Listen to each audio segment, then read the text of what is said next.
Welcome to Prashanti tutorial. आप सभी का प्रशांति ट्यूटोरियल में मैं अंकित हरिद्वाज फिर से एक बार स्वागत करता हूं। हम जो कि बायोलॉजी पढ़ रहे थे और बायोलॉजी में हमने सबसे पहले डाइजेस्टिव सिस्टम को डिस्कस किया था।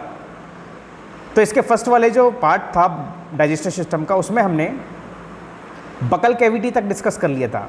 चूँकि हमने उसमें पढ़ा था कि जो भी डाइजेशन हमारा स्टार्ट होता है वो कहाँ से होता है, मुख गुहा, मतलब यहाँ से स्टार्ट होता है, मुख से स्टार्ट होता है। एग्जाम में क्वेश्चन आता है कि डाइजेशन हमारा कहाँ से स्टार्ट होता है, तो आपको क्या आंसर टिक करके आना है कि डाइजेशन हमेशा मुख से स्टार्ट हो जाता है। और इसके लिए सबसे पहले जब भोजन हमारा हम जब लेते हैं वो एक कॉम्प्लेक्स फूड के रूप में रहता है, और वही कॉम्प्लेक्स फूड जब हम चबाते हैं भोजन में तो एक सामान्य फूड में कन्वर्ट होता है, छोटे छोटे पीस में बढ़ जाता है। और जब ये छोटे छोटे टुकड़ों में कटता है जो भोजन है, फूड है, उसके बाद हमारा डाइजेशन होना स्टार्ट होता है। तो हमने इसके पहले जो वाले पार्ट में उसमें हमने देखा था बकल कैविटी तक हमने डिस्कस कर लिया था। तो बकल कैविटी में कितने पार्ट होते हैं? 3 पार्ट होते हैं। तो बकल कैविटी में कौन कौन से 3 पार्ट हमने डिस्कस किए थे? सबसे पहले हमने किए थे माउथ। क्या होता है बकल कैविटी का मुख्य पार्ट? माउथ होता है। दूसरा क्या होता है? टंग होता है। दूसरा क्या होता है? टंग, जीभ जिसको बोलते हैं। तीसरा क्या होता है? लिप्स होते हैं। तीसरा क्या होता है? लिप्स। तो ये बकल कैविटी के मेनली पार्ट होते हैं। कौन कौन से बकल कैविटी के मेन पार्ट होते हैं? माउथ, टंग और लिप्स, ये मेन पार्ट होते हैं। और माउथ, टंग, लिप्स और एक क्या होता है? टीथ को हमने ऑलरेडी डिस्कस कर लिया था। टीथ को हमने ऑलरेडी इसमें डिस्कस कर लिया था। तो टीथ में हमने देखे थे कि हेट्रोडोंट होता है, डाइफोडोंट होता है और थ्यूकोडोंट होता है। तो उसमें टीथ के सारे पार्ट्स को डिस्कस कर लिए थे। तो आज हम डिस्कस करेंगे किसके बारे में? आज हम डिस्कस करेंगे टंग के बारे में। तो टंग में हमने देखा था कि टंग की लंबाई हमने इसके पहले डिस्कस कर लिया था कि 10 सेंटीमीटर की लंबाई होती है, लेंथ में होता है। ये एग्जाम में क्वेश्चन आया हुआ है। मैं जो आपको जितने भी क्वेश्चन यहाँ पे करवाऊंगा वो सारे एग्जाम में आए हुए हैं। तो जो टंग होती है हमारी, टंग की जो लेंथ होती है वो 10 सेंटीमीटर अप्रॉक्स होती है। तो टंग की लेंथ होती है कितनी? 10 सेंटीमीटर। और ये जो टंग होती है, ये जो जीभ होती है, उसका काम क्या है एक्चुअली में? जीभ का मेनली जो मैकेनिज्म है, जो भी जीभ का जो काम है वो क्या है? भोजन को टेस्ट कराना, फील कराना कि भोजन कैसा है, फूड हमारा कैसा है। तो इसलिए उसका टंग का यूज़ किया जाता है, फील टेस्ट। यहाँ पे आप देख सकते हैं कि स्वाद का अनुभव कराना।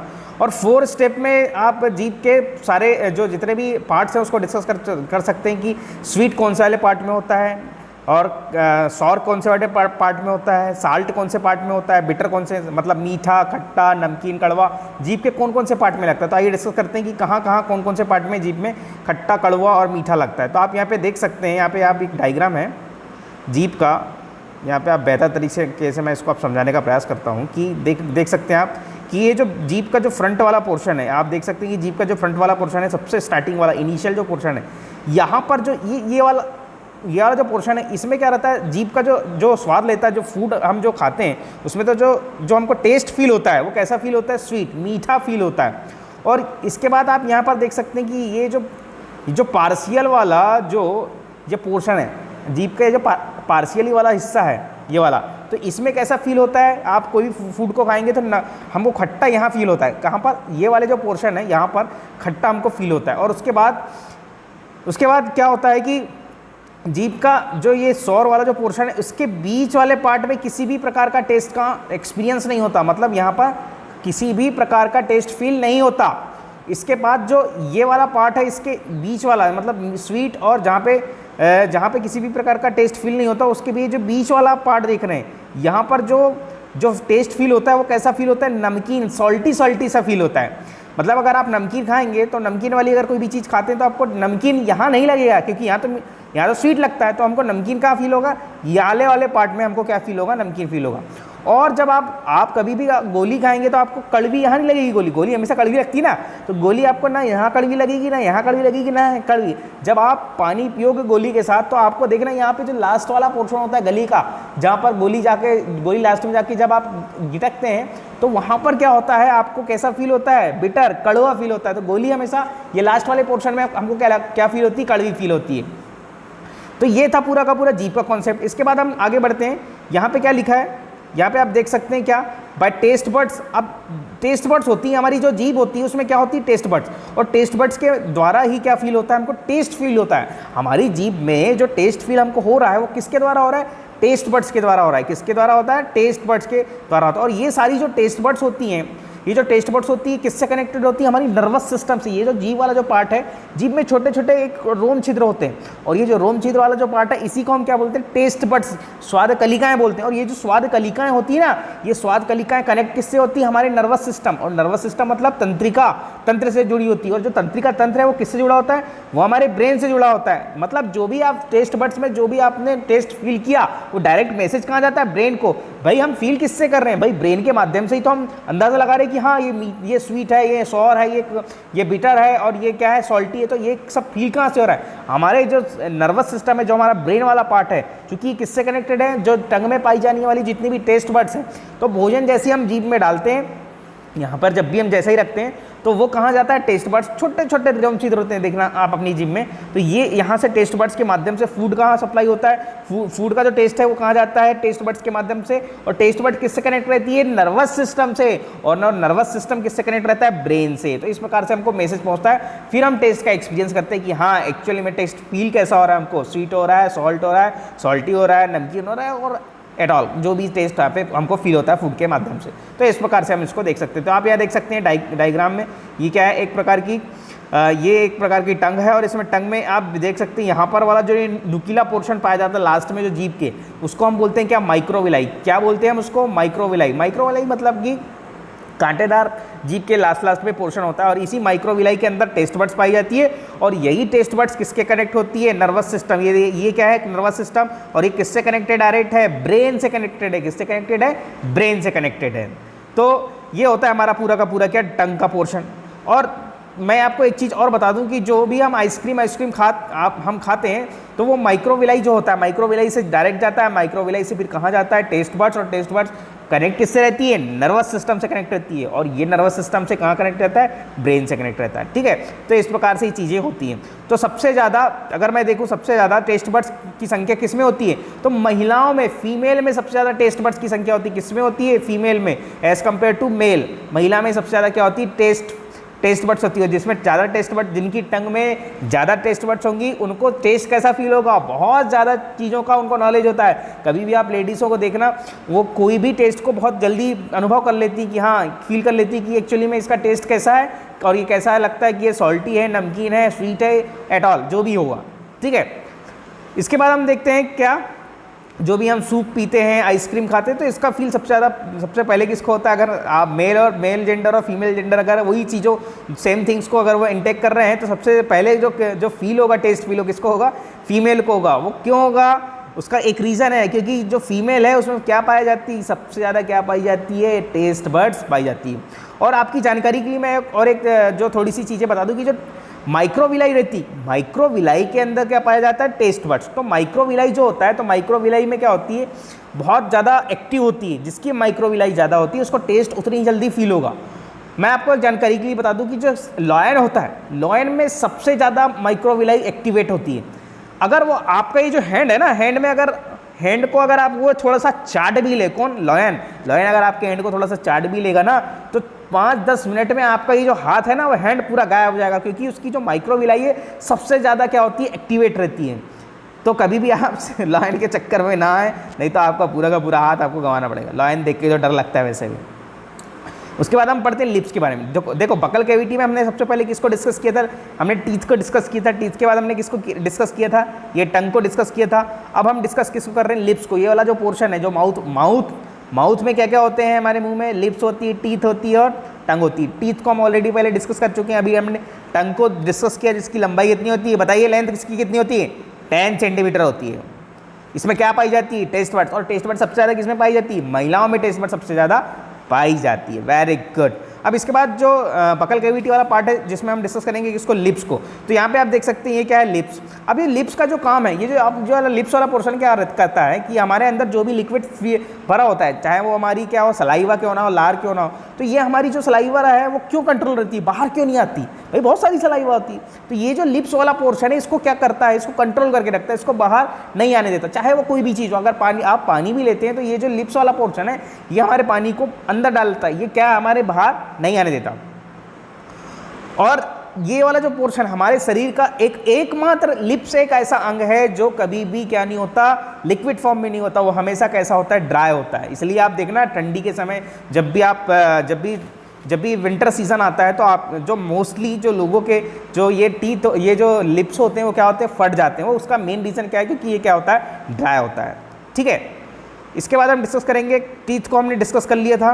टीथ में एक बार मैं आपको और बता दूं कि टीथ जो होता है, टीथ की जो स्टडी क्या थी, ओडोंटोलॉजी कहलाती है। इसको हम डेंटोलॉजी भी बोल सकते हैं। टीथ की जो स्टडी होती है, टीथ की जो स्टडी, उसको क्या बोलते हैं हम, ओडेंटोलॉजी बोलते हैं। क्या बोलते हैं, ओडेंटोलॉजी, या डेंटोलॉजी भी हम इसको बोल सकते हैं। और इसको जो डॉक्टर इसका टेस्ट करते हैं, जो भी डॉक्टर इसकी जो स्टडी करते हैं, या तो जैसे हमारे जैसे टीथ खराब हो गए तो हम किसके पास जाएंगे, डॉक्टर। लेकिन जो दांत के डॉक्टर, उसको हम क्या बोलते हैं, डेंटिस्ट बोलते हैं। क्या बोलते हैं हम उसको, डेंटिस्ट बोलते हैं। टीथ, दांत बने होते हैं किससे बने होते हैं भाई, कैल्शियम और फास्फोरस से बने होते हैं। किससे बने होते हैं, जो हमारे दांत होते हैं वो किससे मिलकर बने होते हैं, कैल्शियम और फास्फोरस से मिलकर बने होते हैं। जिसमें 98% क्या पाया जाता है, दांतों में कैल्शियम और फास्फोरस का मिश्रण पाया जाता है। दांत में एग्जाम में क्वेश्चन आता है 98% क्या पाया जाता है, तो दांत में 98% क्या पाया जाता है, कैल्शियम और फास्फोरस पाया जाता है। और थोड़ी मात्रा में क्या पाई जाती है, क्लोरीन भी पाई जाती है। दांत में थोड़ी मात्रा, टीथ में हमारी क्या होती है, थोड़ी मात्रा में क्लोरीन भी पाई जाती है। और 98% की बात की जाए तो 98% क्या पाया जाता है, कैल्शियम और फास्फोरस का मिश्रण पाया जाता है। ठीक है, और अगर बात की जाए बोन्स में, चूंकि कैल्शियम हमारे शरीर में टीथ के अलावा और कहाँ होता है, हमारी हड्डियों में होता है, हमारी बोन्स में होता है। तो हमारी हड्डियों का अगर परसेंटेज देखिए कैल्शियम का, तो कैल्शियम 62% किस में पाया जाता है, 62% जो कैल्शियम होता है वो कहाँ पे होता है, 62% जो कैल्शियम होता है वो हमारी बोन्स में होता है। 62% कहाँ पे होता है कैल्शियम, बोन्स में होता है। तो बच्चा तो रिमेनिंग 100% में से 62% अगर जाएगा तो बचेगा कितना, 38% ना। तो 38% क्या पाया जाएगा अभी, तो 38% हमारी हड्डियों में क्या पाया जाता है, प्रोटीन पाया जाता है। 38% क्या पाया जाता है, प्रोटीन पाया जाता है हड्डियों में। और 62% क्या पाया जाता है, कैल्शियम पाया जाता है। तो ये जो 62% कैल्शियम पाया जाता है और जो 38% जो बचा रिमेनिंग हमारी हड्डियों में, तो वो क्या होता है, प्रोटीन। लेकिन प्रोटीन होता कौन सा है, तो आंसर आएगा, आप टिक करके आएंगे एग्जाम में। कभी भी कोई क्वेश्चन आए कि जो बोन्स होती है, बोन्स में किस प्रकार का प्रोटीन होता है, तो बोन्स में एकमात्र प्रोटीन होता है जिसका नाम क्या होता है, बताइए, ओसिन प्रोटीन। क्या नाम होता है उसका, ओसिन प्रोटीन। क्या होता है, ओसिन प्रोटीन। किस में पाया जाता है, किस में पाया जाता है, तो क्या आंसर आएगा, हमारी जो बोन्स होती है उसमें कौन सा प्रोटीन पाया जाता है, तो क्या आंसर टिक करके आएंगे आप, ओसिन प्रोटीन पाया जाता है। ठीक है, और कैल्शियम के कारण सभी चीज़ स्ट्रांग होती है। कैल्शियम अच्छा होगा तो हमारी हड्डी क्या हो जाएगी, मजबूत होगी। अब टाइप्स ऑफ टीथ वैसे तो मैं डिस्कस आपको कर चुका हूँ, शायद अगर नहीं किया होगा तो एक बार फिर से मैं डिस्कस कर दूँ कि टाइप्स ऑफ टीथ क्या क्या होते हैं। तो टाइप्स ऑफ जो टीथ होते हैं वो क्या क्या देख सकते हैं आप, हेट्रोडोंट हो गया एक सबसे पहले, इसके बाद क्या होता है, डाइफोडोंट हो गया, फिर क्या होता है, ठीकोडोंट। 3 प्रकार के दांत होते हैं। दांत मेनली डिवाइड कितने पार्ट्स में किया गया है, 3 टाइप से डिवाइड किया गया है। सबसे पहले क्या होता है, हेट्रोडोंट, जिसको हम क्या बोलते हैं, विषमदंती। फिर क्या होता है, डाइफोडोंट, जिसको हम क्या बोलते हैं, द्विबारदंती। ठीकोडोंट होता है जिसका मतलब क्या होता है, गर्तदंती। और अगर बात की जाए हेट्रोडोंट या विषमदंती की, जो दांत में एक प्रकार होता है, वो क्या होते हैं, वो दांत हमेशा एक समान नहीं होते, सिमिलर नहीं होते, कभी भी एक जैसा उनका साइज एंड शेप नहीं होता। किसका साइज और शेप एक जैसा नहीं होता, हेट्रोडोंट का। ठीक है, डाइफोडोंट की अगर मैं बात करूं तो डाइफोडोंट मेनली क्या होता है, ये हमारे 2 बार दांत आते हैं। डाइफोडोंट मतलब द्विबारदंती, मतलब 2 बार आने वाले दांत, जो जिसमें जो 20 बार जो दांत आते हैं, पहला जो सेट आता है दांतों का वो 20 बार आता है। उसके बाद फिर क्या 12 दांत आते हैं। 20 बार देखो, सबसे पहले 20 दांत आए, फिर उसके बाद ये जो दूध के दांत होते हैं, और उसके बाद वो दांत निकल जाते हैं। ठीक है, उसके बाद फिर से 20 दांत फिर से आते हैं। लेकिन जो 12 टीथ होते हैं वो ऑलरेडी प्रेजेंट रहते हैं, वो कभी टूटते नहीं। मैंने क्या बताया, 20 बार 2 दांत आते हैं, लेकिन 12 बार एक ही दांत आते हैं। तो टोटल 20 और 12 नंबर्स कितने हो गए, 32। ओके, और जो थ्यूकोडोंट होता है वो किस में फंसे होते हैं, मसूड़ों में फंसे होते हैं। जो गर्तदंती, गर्त मतलब गर्त में चले जाना, गर्त मतलब क्या है, मसूड़ा ही तो गर्त है दांतों के लिए। तो दांतों में जो मसूड़ा वाला पोर्शन है उसमें क्या फंसा रहता है, उसमें फंसा रहता है क्या, थ्यूकोडोंट, मतलब गर्तदंती वाले दांत इसमें फंसे रहते हैं। तो हम एक एक जो टीथ है उसको डिस्कस करेंगे। सबसे पहले हम डिस्कस करेंगे किसके बारे में, हेट्रोडोंट को डिस्कस करेंगे। किसको डिस्कस करेंगे, हेट्रोडोंट। तो आप यहाँ पे देख सकते हैं, यहाँ पे क्या हेट्रोडोंट, यहाँ पे क्या है हेट्रोडोंट। हम किसको डिस्कस करें, हेट्रोडोंट। तो जो हेट्रोडोंट होता है उसको 4 पार्ट्स में बांटा गया। कितने पार्ट्स में बांटा गया है, 4 पार्ट्स में। सबसे पहले क्या होता है, इंसाइजर प्रकार के दांत होते हैं। फिर क्या होता है, कैनाइन होता है। फिर क्या होता है, प्रीमोलर होता है। फिर क्या होता है, मोलर। क्या कौन कौन से हो गए, इंसाइजर, कैनाइन, प्रीमोलर, मोलर। कौन कौन से, फिर से रिपीट करेंगे, इंसाइजर, कैनाइन, प्रीमोलर और मोलर। इस प्रकार से 4 प्रकार के टीथ पाए जाते हैं। वो किस में पाए जाते हैं, हेट्रोडोंट में पाए जाते हैं। तो आप यहाँ पे देख सकते हैं, ये एक प्रकार, ये आप फिगर में देख सकते हैं कि सबसे पहले जो टीथ मैं यहाँ पे डिस्कस करूँगा, मैं आपको बता दूँ पहले डायग्राम को थोड़ा सा एक्सप्लेन कर दिया जाए। तो ये क्या है, एक प्रकार का एक टीथ का एक पूरा का पूरा फिगर है। तो यहाँ पे आप देख सकते हैं ये वाला जो आई वाला पोर्शन है इसको मैं क्या बोलूँगा, इंसाइजर। इसको मैं क्या नाम दूंगा, इंसाइजर। और जो ये इंसाइजर होते हैं उनकी संख्या आप देख सकते हैं कितनी होती है, तो क्या आंसर आएगा, 2। इंसाइजर दांतों की संख्या कितनी होती है हमारे शरीर में, 2। हमारे जो दांतों में कितनी संख्या होती है, 2। फिर उसके बाद होता है केनाइन। केनाइन आप देख सकते हैं इसकी संख्या कितनी है, 1। फिर क्या होता है, प्रीमोलर। तो प्रीमोलर दांतों की संख्या कितनी होती है, तो क्या आंसर आएगा, 2। उसके बाद मोलर दांतों की संख्या कितनी होती है, तो क्या आंसर आएगा, 3। सबसे पहले इंसाइजर की कितनी, 2। केनाइन की कितनी, 1। प्रीमोलर की कितनी, 2। और मोलर की कितनी, 3। तो इस प्रकार से दांतों का जो सेट होता है एक साइड वाला, तो ये वाला जो पोर्शन है इसका जो ये हाफ पोर्शन है, देख सकते हैं ये जो हाफ पोर्शन है उसकी संख्या हमने देखे, incisor, canine, premolar, molar, total कुल मिलाकर संख्या कितनी हो गई, नंबर्स कितने हो गए, 8। और इधर भी कितने हो गए, 8। नीचे साइड में कितने दांत हो गए, टोटल 16 दांत हो गए। और ऊपर साइड भी वही सेट होंगे 16। तो 16 नीचे और 16 ऊपर, तो टोटल हमारे जो यहाँ वाला जो पोर्शन है बकल कैविटी वाला, तो उसमें दांतों की संख्या कितनी हो गई, तो क्या आंसर आएगा, 32 दांत हो गए ना। तो सबसे पहले इंसाइजर दांतों की संख्या कितनी, एक सेट में कितनी इंसाइजर दांतों की संख्या, 2। केनाइन की कितनी, 1। प्रीमोलर की कितनी, 2। मोलर की कितनी, 3। तो इस प्रकार से नीचे वाले एक सेट में कितनी संख्या, 8 संख्या। तो टोटल 16 नीचे, ऊपर 16, कितने हो गए टोटल, 32। तो इस प्रकार से 32 दांत होते हैं किसमें, हेटेरोडोन में। अगर हम बात की जाए किसकी, इंसाइजर दांत, तो इंसाइजर दांत एक्चुअली में करता क्या है, किस चीज़ में हेल्पफुल होता है। ये एग्जाम में क्वेश्चन आता है कि इंसाइजर दांत किस चीज़ के लिए हेल्पफुल होता है। तो हम जो भी हम फूड लेते हैं, तो फूड को कट करने का जो काम करता है वो कौन करता है, इंसाइजर टीथ करता है। कौन करता है, इंसाइजर टीथ। और जो केनाइन वाला जो दांत, जो केनाइन वाले जो टीथ होते हैं, केनाइन वाले, तो वो क्या करते हैं, भोजन को क्या करते हैं, फाड़ने या चीरने का काम करते हैं। केनाइन वाले जो दांत होते हैं वो फाड़ने और चीरने का काम करते हैं। जैसे आप चिकन खाते हैं तो चिकन को क्या करते हैं, फाड़ने का प्रयास करते हैं ना, फाड़ते हैं। या भी आप गन्ना वन्ना खाते हैं तो उसको भी क्या करते हैं, फाड़ते हैं, शेयरिंग करते हैं ना। तो ये किसका काम होता है, हमारे शरीर में हमारे जो दांत होते हैं उसमें जो केनाइन वाला पोर्शन है उसको क्या करेगा, फाड़ेगा या चीरेगा। फिर होता है प्रीमोलर। प्रीमोलर जो टीथ होते हैं, प्रीमोलर टीथ की संख्या कितनी होती है, 2। और ये क्या करता है, भोजन को चबाता है। हमारा जो हम फूड लेते हैं उसको चबाने वाला जो पोर्शन होता है वो प्रीमोलर, जिनकी संख्या कितनी होती है, नंबर में 2। और जो होता है मोलर क्या करता है, ग्राइंड करता है, भोजन को क्या करता है, पीसने का काम करता है। किसका काम करता है, भोजन को पीसने का। तो हेटेरोडोंट जो विषम दंती वाले जो दांत थे उसमें कितने पार्ट थे, 4। कौन कौन से पार्ट थे, incisor, canine, premolar, molar. Incisor teeth की जो नंबर है वो कितने हैं, 2। केनाइन का कितना है, 1। फिर उसके बाद कितना है, प्रीमोलर का 2 है। फिर मोलर का कितना है, 3 है। और अगर मैं बात करूं इनके वर्क की, तो इंसाइजर क्या काम करता है, कटिंग ऑफ फूड, भोजन को क्या करता है, काटता है। केनाइन क्या करता है, भोजन को क्या करता है, चीरता है, फाड़ता है। प्रीमोलर दांतों की हेल्प से हम क्या कर सकते हैं, भोजन को च्विंग कर सकते हैं, चबा सकते हैं। जैसे चिंगम मिंगम आप चबाते हैं ना, तो प्रीमोलर के सहायता से ही कर सकते हैं, प्रीमोलर दांतों के साथ। और वो जो मोलर है वो क्या करता है, भोजन को ग्राइंड करता है, पीसता है। उनकी संख्या कितनी मानी गई, 3। तो इस प्रकार से इंसाइजर, केनाइन, प्रीमोलर और मोलर, तो एक प्रकार से ये क्या बन गया, संख्या में इनका डेंटल फार्मूला बन गया। तो क्या हो गया, 2 1 2 3। डेंटल फार्मूला एक जो क्रिएट हुआ वो क्या हो गया, 2 1 2 3 डिवाइडेड बाय 2 1 2 3। 2 1 2 3, एक पोर्शन 2 1 2 3 वाला यहाँ, एक पोर्शन 2 1 2 3 वाला यहाँ, तो टोटल कितने होगा, 16। तो इस प्रकार से हमारा क्या बन जाता है, डेंटल फार्मूला यहाँ से बन जाता है, अडल्ट में पाए जाते हैं। ठीक है। और बात की जाए बच्चों के लिए, जो चाइल्ड होते हैं उनके लिए डेंटल फार्मूले का जो एग्जाम में क्वेश्चन आता है तो क्या टिक करके आना है आपको, 2102। मतलब उनमें केनाइन इंसाइजर कितने होंगे, 2। केनाइन कितने होंगे, 1। प्रीमोलर कितने होंगे, 0। मोलर कितने होंगे, 2। तो एग्जाम में क्वेश्चन आएगा कि जो चिल्ड्रन होते हैं, जो बच्चे होते हैं, उसमें प्रीमोलर टीथ की जो नंबर्स हैं वो कितने हो गए, तो क्या आंसर टिक करके आना है आपको, 0। एक भी संख्या नहीं होती। मोलर की कितनी होती है, 2 होती है। और केनाइन की कितनी होती है, 1 होती है। और उसमें और बच्चों में जो इंसाइजर जो टीथ होते हैं उनके नंबर कितने होते हैं, 2। तो इस प्रकार से हम आप यहाँ से ईजी वे में समझ सकते हैं। इसके बाद हम जो डिस्कस करेंगे, यहाँ पे आप देख सकते हैं सबके एक डेंटल फार्मूले दिए हुए हैं।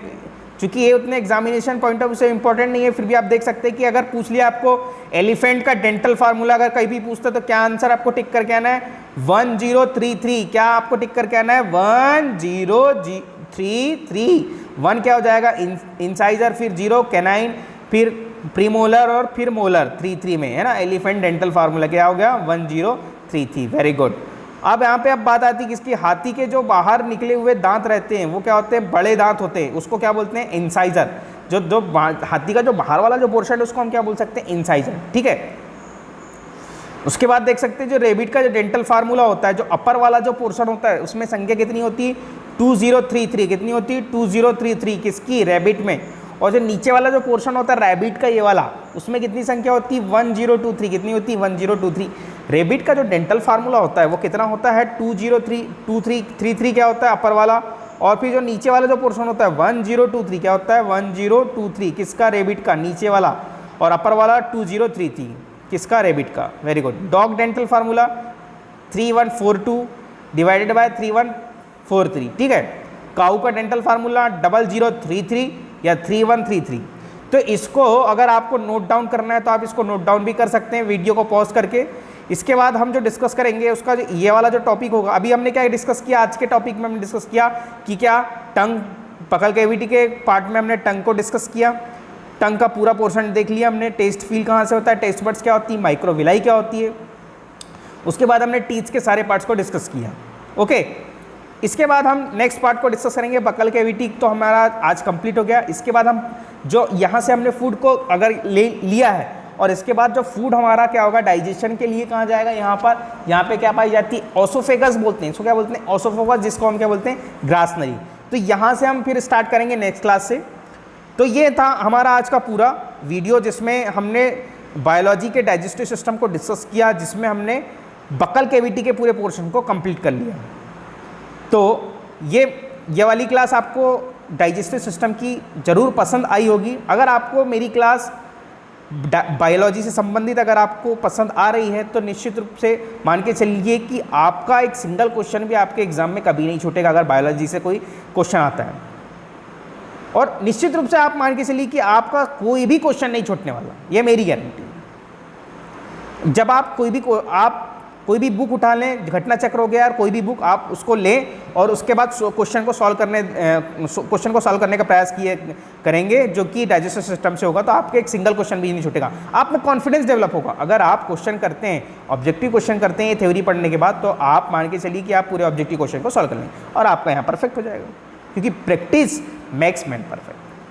तो वीडियो के साथ बने रहने के लिए बहुत बहुत धन्यवाद। अगर आपको मेरा यह वीडियो पसंद आया हो तो प्लीज़ चैनल को सब्सक्राइब और लाइक करना ना भूलें। धन्यवाद। जय हिंद।